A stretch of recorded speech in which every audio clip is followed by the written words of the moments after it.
Hi, today we're unboxing an HP LaserJet Pro MFP, and this is an M428DW. Long number, but you'll see why in a minute. I'll explain what that means.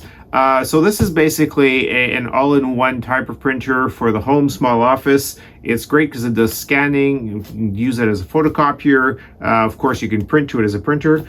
And from a scanning point of view, you could send to a drive on a share on a computer. You could also put it on a USB stick. You could email it. So there's various ways you could use this. So it's a perfect round, all kinds of scenarios.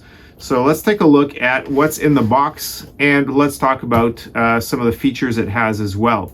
So it is black and white. They have colors out there. The problem I have with color is they're more costly to maintain and operate because you've got multiple toners.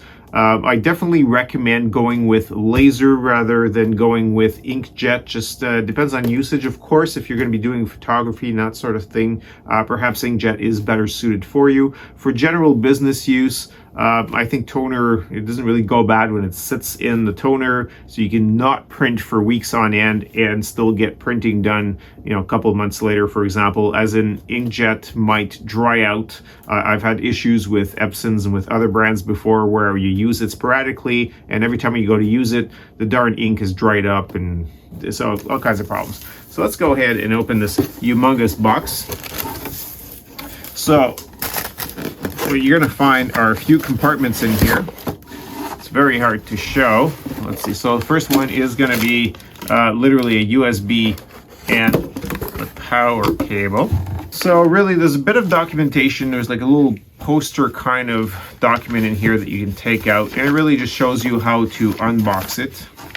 So again, there's not a whole lot of information in here. It is completely surrounded by styrofoam. So for those of you worried about the environment, the HP out there, take styrofoam out, maybe find something else. So let's go ahead and take this out. We're gonna have to flip the box not to damage it taking it out.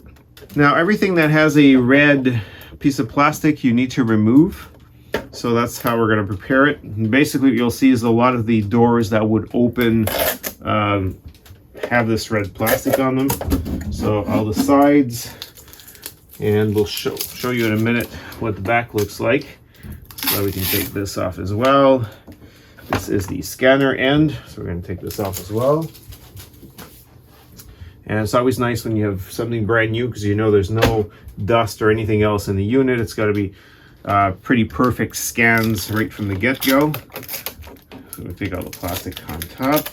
So this comes with a large tray here, and there's, let's see, there's usually another, okay, here we go. There's another tray here. So this is tray 1, and tray 2 is on the bottom. So your tray 2 could be used for things like envelopes, or of course you could put paper in here as well. This will hold, from a piece of paper point of view, 100 sheets, and the bottom can hold 250 sheets. So keep in mind that this area here is 150 sheets. So at some point, that's about your maximum that you can print at one time before it stops, and then you have to remove them and it'll continue. So again, you can put different sizes here, or of course you could, I guess in theory, put some here and in here and have a higher capacity. I guess it depends how much printing. Now from a speed point of view, this will do 40 pages per minute. If you're doing duplexing, which means double-sided, then you're down to 33 pages per minute. Still very respectable for a small business printer. The maximum recommended print cycle for this is 80,000 pages per month. It sounds like a lot to me, but again, in an office environment, if you've got 4, 6, 8, 10 people all printing documents, perhaps you know, this will hit its limit for all I know. Apart from that, so scanning, printing, copying, the copying and the scanning you could do either on this flatbed. So you put something on here, you could copy, you could scan. Of course, you want to scan, you could also put sheets right here on top, and it will basically scan them in through there. Now let's take a look around. Really, there's not much on the sides. So the front features an LCD display here. So you can do things like configure the network address. If you want to put a static IP address, you could do that through the interface here. Of course, if you just plug it into your Ethernet using an Ethernet cable, then you would automatically get an IP address from your DHCP service. And then you could go look here what it is. You could also, the easiest way to do it is to go into reports and print a network configuration report, and that will show you everything. So it'll show you what it connected to automatically, what its IP address is, and so forth. It might help with the configuration on a PC or Mac or whatever else that you're connecting to on the other side. The configuration is pretty simple to things like Windows 10, Windows 11, and Macs. It's fairly robust and easy to use.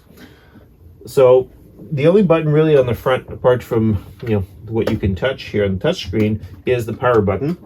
On the side, what you will notice is this button here. What that does is it opens up the front. So that's where you would go and put your toner. Now on the back, you'll notice this one does not have or at least it should not have a phone jack here because it does not have the fax feature. So this is an M428DW. So what you've got is basically a data port and power and a USB port, and that's it. If you had the F in the name, that would be for fax, then you would have an extra line for your phone line.